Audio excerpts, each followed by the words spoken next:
Màyរៀនសួរពុកម៉ែបងប្អូនថ្ងៃនេះដែរមកធ្វើពូតអាំងបានជាដំបូងចាប់ដើមធ្វើទឹកជ្រលក់ពូទឹកជ្រលក់នេះដែរមានដំបូងទឹកត្រីបន្ទាប់មកថែមប៊ីចេងកន្លះស្លាបព្រាបាយបន្ទាប់មកទៀតមានស្ករសចំនួន2ស្លាបព្រាបាយកន្លះបន្ទាប់ពីដាក់គ្រឿងរួចខ្ញុំកូរទឹកត្រីស្ករនិងប៊ីចេងឲ្យរលាយចូលគ្នាបន្តមកទៀតខ្ញុំថែមទឹកដោះគោខាប់ចំនួន1ស្លាបព្រាបាយរួចកូរច្របល់ចូលគ្នាឲ្យសព្វគ្រឿងបានល្អបន្ទាប់ពីយើងកូរគ្រឿងសព្វចូលគ្នាហើយថែមទឹកខ្ទឹមបន្ថែមដើម្បីឲ្យទឹកជ្រលក់របស់យើងមានរសជាតិឆ្ងាញ់និងឈ្ងុយ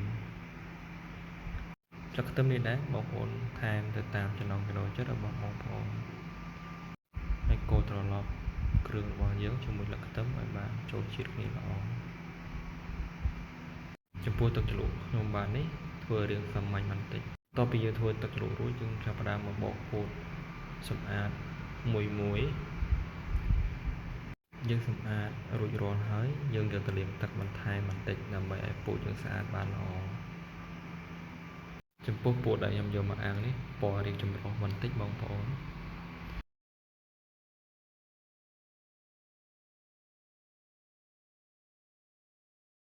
បន្ទាប់ពីសម្អាតពោតបានរួច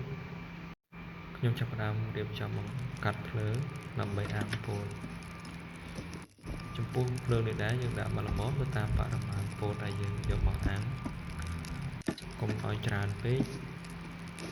ដាក់ច្រើនពេកយើងអាចអាំងទៅអាចនឹងខ្លោចចំពោះពោតដែលខ្ញុំយកមកអាំងគឺខ្ញុំអាំងដំបូងគឺខ្ញុំអាំងសាបយើងអាំងឲ្យត្រពាប់បន្តិច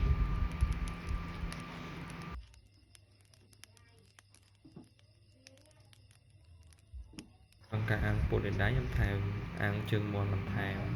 ចំពោះពោតនេះដែរគឺយើងរៀងក្រហមត្រពាប់បន្តិចហើយបន្តមកទៀតយើងចាប់ផ្ដើមលាបគ្រឿងមួយឲ្យសព្វចូលជាតិល្អពោលការលាបគ្រឿងនេះដែរគឺខ្ញុំលាបម្ដងម្ខាង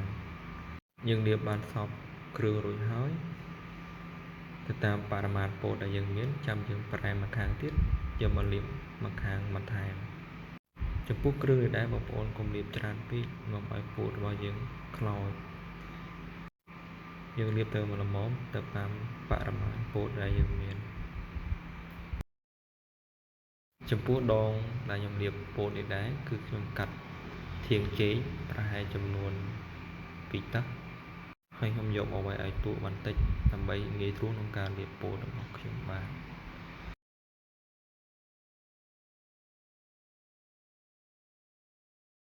ចំពោះការលាបពោតនេះដែររួចរាល់ហើយនេះជាលទ្ធផលអាំងពោតរបស់ខ្ញុំបាទសូមអរគុណច្រើនសម្រាប់បងប្អូនក្នុងការទស្សនាវីដេអូមួយនេះ